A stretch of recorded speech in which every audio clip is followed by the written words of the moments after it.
ça a été toujours un réel plaisir de vous retrouver pour le nouveau numéro de votre magazine Interview. Chers téléspectateurs de la communication plus à télévision, bienvenue dans l'interview. Grande ma joie de recevoir pour vous, c'est pour la première fois, Maître Éric Koyi. Avec lui, nous allons devoir parler de défis, n'est-ce pas, du gouvernement souminois à bientôt 100 jours. Quels sont les défis qui attendent le gouvernement Judith Souminois? Alors, je m'en vais déjà vous présenter mon invité du jour, chers téléspectateurs, Maître Éric. Bonjour, soyez la bienvenue. Bonjour, madame, merci beaucoup. Vous allez bien? Oui, ça va, je me porte bien. La bonne santé, Dieu fait grâce. Très bien, c'est un grand plaisir de vous recevoir sur ces plateaux. C'est pour la première fois. Déjà, quelles sont vos impressions? En fait, la première impression, c'est que j'ai vraiment aimé. J'ai aimé la manière dont vous m'aviez accueilli ici d'abord sur ce plateau. Et en deuxième lieu, j'ai aimé le plateau, la chaîne, c'est tellement professionnel, j'ai apprécié le matériel et tout le reste. Et surtout que je suis en face d'une dame de nos mamans et je suis plus à l'aise. Très bien, merci beaucoup, Maître Éric Koyi. Voilà, sans plus tarder, on va devoir aborder cette thématique que nous avons retenue pour ce nouveau numéro de l'interview. Nous allons parler de défis qui attendent le gouvernement Judith Souminois. Quelle est d'abord votre appréciation sur les premiers pas de ce gouvernement Judith Souminois? En fait, merci beaucoup pour cette question qui est vraiment la une. Et je dirais, dans le gouvernement Souminois, il y a plusieurs défis à relever. Et dans plusieurs domaines, sur le plan économique, sur le plan social, il y a plusieurs défis. Et tant que Congolais, nous restons toujours positifs.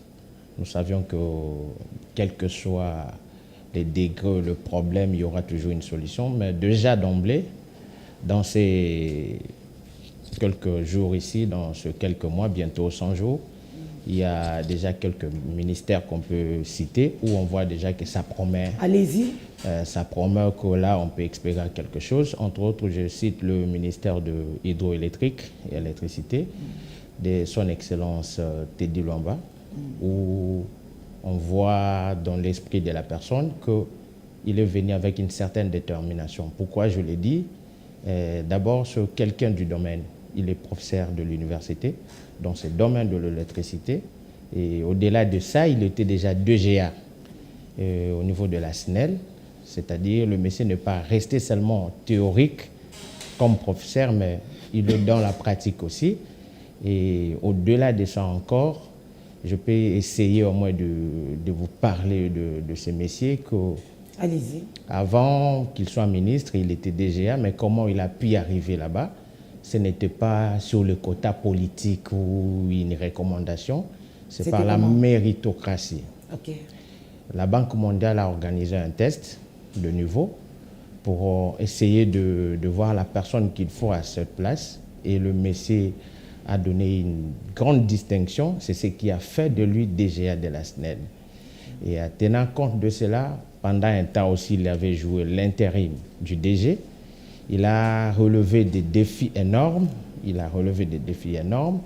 Et à partir de cela, vu sa détermination, le chef de l'État a compris que le monsieur mérite d'être à la tête de ce ministère pour relever certains défis. Et dans ces 100 jours déjà que nous voulons arriver, il n'est pas resté au bureau.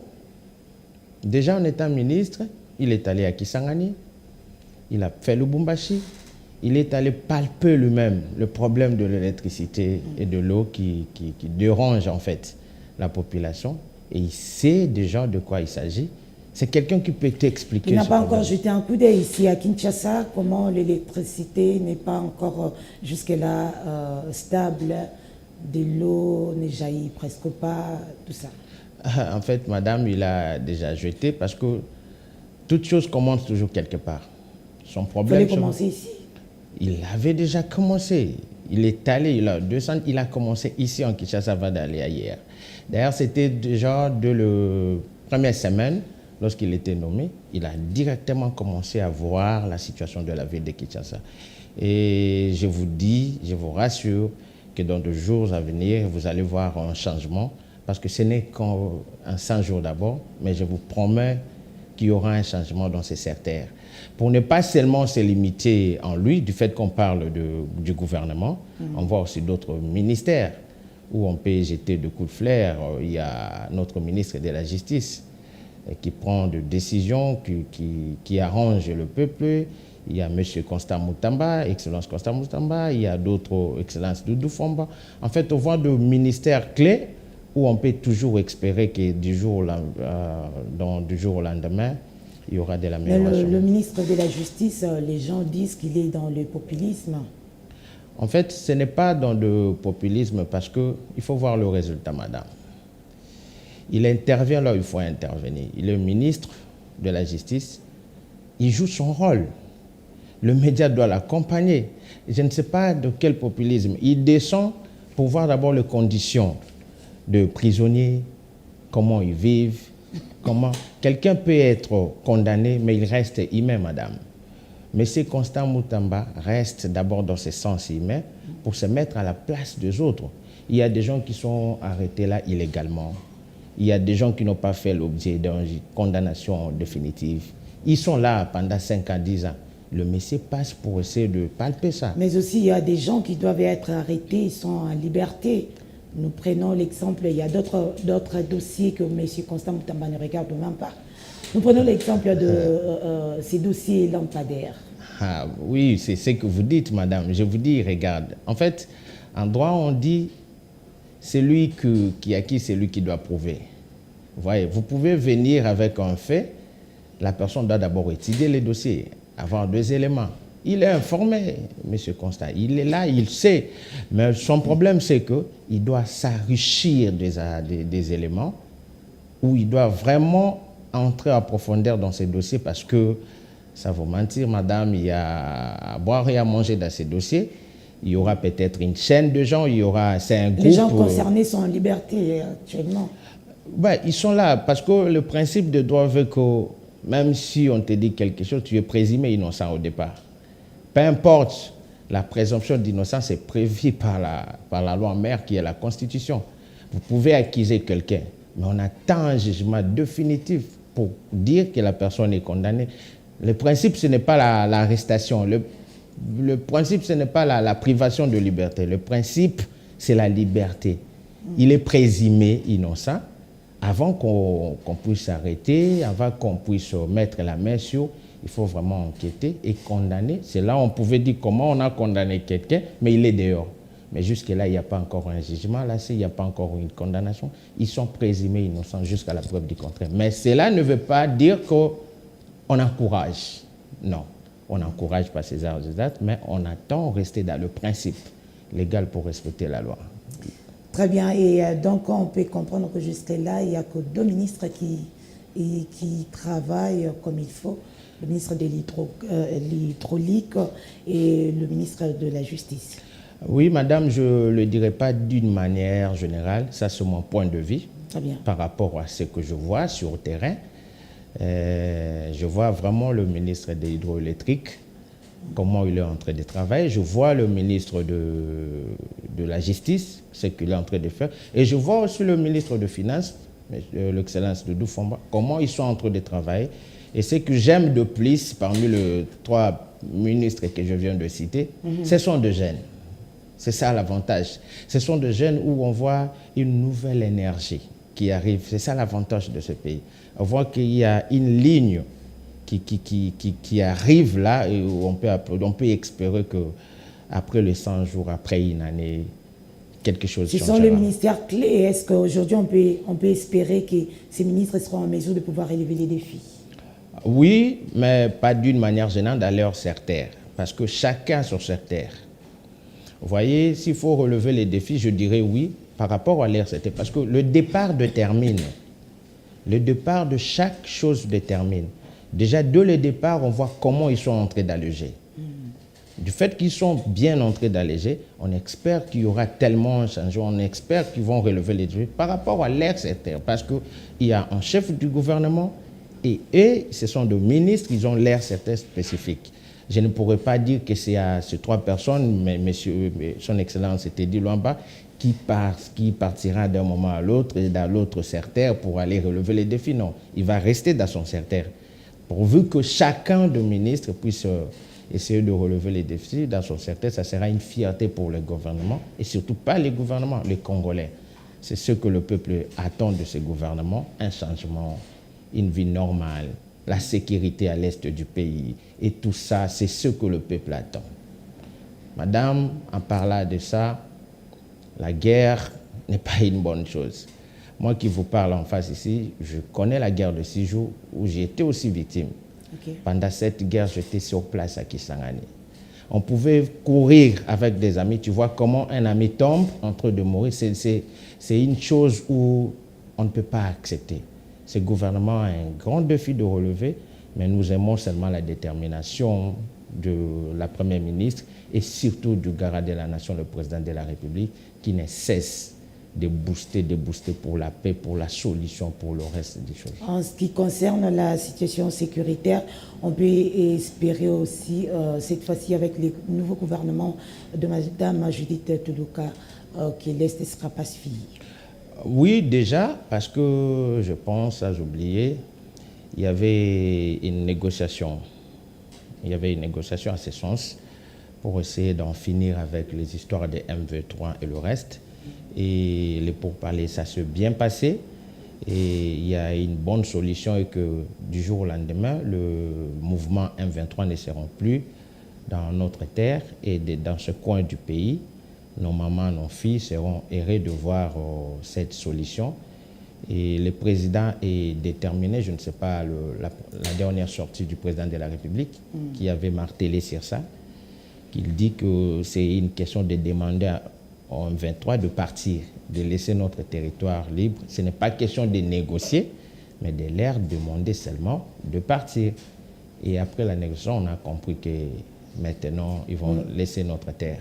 Et on est content à ce sens-là que l'avenir nous promet la meilleure, en fait. Très bien. Parlons, jetons un coup d'œil sur la vie sociale en général des Congolais. Est-ce qu'aujourd'hui, il y a de l'impact sur la vie sociale des Congolais? Écoutez, madame, en étant Congolais, je dirais la vie sociale n'est pas tellement intéressante telle que le peuple le veut. Il y a des choses qui ne marchent pas. Mais une seule chose, c'est que depuis que le gouvernement est en place, il n'y a même pas assez, ce n'est pas encore fait 100 jours. C'est moins de 100 jours. Vous voyez, si seulement le président de la République a été au réélu encore, c'est parce que les Congolais ont dit qu'on puisse donner encore la chance à ce digne fils du pays pour son deuxième mandat. Et puis lui, il a choisi les artères auxquelles il peut relever ces défis. La question serait d'un peu patienter, s'il vous plaît. De patienter un tout petit peu. Je comprends, c'est la douleur, c'est la souffrance. Mais on ne peut pas être trop exigeant. 6 ans déjà. Oui, en fait, le mandat passé sans oublier, nous savons comment ça s'est passé. Nous savons comment ça s'est passé. C'était l'histoire FCC Cash, c'était la situation Covid-19 qui a touché le monde, c'était un problème économique, ça ne pouvait pas nous épargner cela. Vous voyez? Parce que le peuple a compris... Covid-19 était mondial. Était mondial, oui. FCC Cash, FCC qui est bloqué. Aujourd'hui, il n'y a pas l'accord entre FCC, entre Union Sacrée et FCC Cash. Et alors, qu'est-ce qui bloque? Non, le problème, c'est que là, on ne veut plus parler de blocage. Vous voyez? Pourquoi? L'histoire des FCC, Cash et tout, ça fait partie du passé. Et la réélection du président de la République, c'est par rapport à la vision qu'il avait prônée pour dire ce qui est passé est passé. Donner encore la chance qu'on puisse travailler pour aider la population. Et vous voyez comment il était élu. C'est-à-dire le peuple a compris qu'on doit encore donner la chance pour voir ce qui va se passer. Mais le vrai problème, c'est que, je donne un exemple, madame, pour construire un immeuble, peu importe le moyen que tu as, tu ne peux pas le faire dans une seule journée, même pas 2 mois. il faut un peu d'État pour le construire. Mais pour détruire un immeuble dans une seule journée, vous pouvez le détruire. Je voulais dire quoi par là? On construit un pays, on sait d'où on vient en fait. Il faut laisser un tout petit peu le temps. S'il vous plaît, je demande juste la patience à la population. Mais 6 ans, c'est quand même trop, déjà. Oui, quand vous parlez de 6 ans, vous nous ramenez dans le 5 ans passé. Moi, je voulais qu'on puisse parler... C'est les derniers mandats? C'est les derniers mandats. C'est le mandat où il y aura de défis à relever. Et déjà, je vous dis dans le pourparler, vous allez voir, madame, le peuple va vivre, pas seulement en termes théoriques, mais en pratique, vous allez vraiment sentir qu'il y aura un changement d'ici peu de temps. Le problème, c'est qu'un peu de patience, un peu de patience. Prenons un bout de l'eau. Bon, c'est pour bientôt. Les choses sont déjà là. C'est pour bientôt, madame. Le gouvernement n'a même pas encore fait 100 jours. Ça, on doit comprendre. Il ne faut pas être trop exigeant. Même pas 100 jours encore. Patientons un tout petit peu, le temps que les choses puissent aller, parce que tu ne peux pas venir directement commencer. Il fallait voir les dossiers. Tu trouves un dossier sur la table, il y a quoi comme projet, il y a quoi comme proposition, vous le mettez en pratique et puis vous passez pour le mettre en pratique. C'est comme ça se passe. Juste un peu de patience et après on verra la suite, madame. On sait que la souffrance est là, on sait que ça dérange, on sait que ça ne va pas, on écoute. Vous voyez, on sait que ça ne va pas, ça fait mal, mais oui, le peuple a besoin d'un changement. J'ai dit au peuple congolais que nous sommes, madame, qu'il y aura un changement. Très bien, il y aura un changement, nous le croyons bien. Alors, chers téléspectateurs, je tiens à rappeler que sur ces plateaux, je suis avec Maître Eric Kohi. Maître Eric, on va devoir chuter, mais avant de chuter, parlez-nous de votre fondation pendant que community. Écoutez, madame, dans le sens, l'idée de la fondation, c'est dans le sens d'aider le pays. On a toujours l'esprit créatrice, on a toujours eu le désir de servir, l'envie d'accompagner ce qui est bien. Très bien. Vous voyez, d'encourager, de faire ce qui est normal.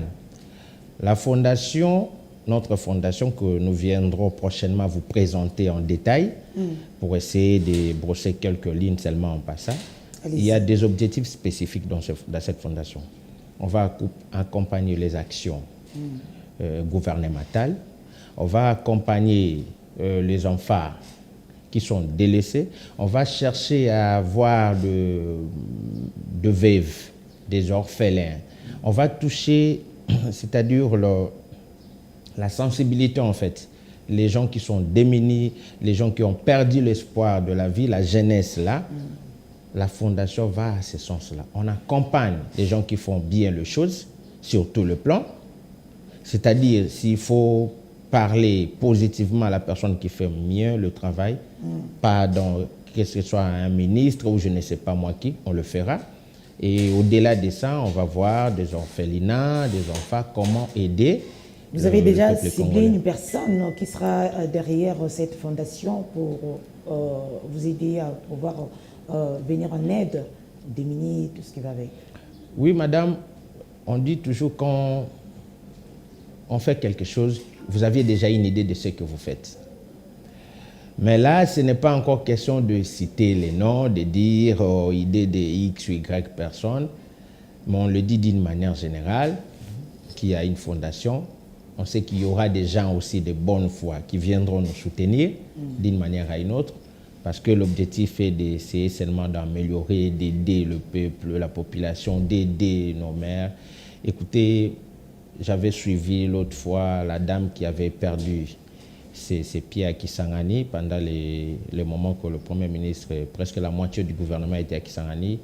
C'est touchant, hein, c'est sensible. Cette jeune dame a perdu sa vie. Elle n'a plus de pieds, elle ne peut plus faire ce que les autres peuvent le faire. Et il faut voir dans ces contrées, il faut voir toutes ces histoires pour essayer de canaliser, pour donner une bonne image, essayer d'accompagner le gouvernement et notre pays surtout. Nous sommes Congolais, nous aimons bien notre beau pays et nous ferons tout pour accompagner ce pays à aller de l'avant. Très bien, je crois que je veux vous recevoir prochainement, allais-je dire, afin de pouvoir exploiter encore ce sujet et parler de votre fondation. Voilà, nous sommes à la fin, vous allez regarder votre caméra. Quel est votre dernier mot? Que devons-nous retenir? En tout cas, je ne sais pas comment on dit en français, de bonnes choses ne dire jamais. J'avais bien voulu continuer, s'échanger pour parler à notre peuple, mais sinon, je dirais à notre population congolaise, faisons confiance à notre gouvernement. Faisons confiance à notre président de la République. Main dans la main, on va réussir. Enlevons tout ce qui peut être de gauche et à droite pour nous diviser. Nous n'avons qu'un seul pays, la République démocratique du Congo. Essayons de voir l'amour du pays et tout va changer avec Dieu. Très bien. Merci beaucoup d'être venu, M. Eric. C'est moi qui vous remercie, madame. Merci beaucoup, chers téléspectateurs. Ça n'est fini pour aujourd'hui. On se verra prochainement pour un nouveau numéro de l'interview. Je dis encore merci à l'équipe technique. Bonne suite du programme sur la communication plus télévision. Ciao.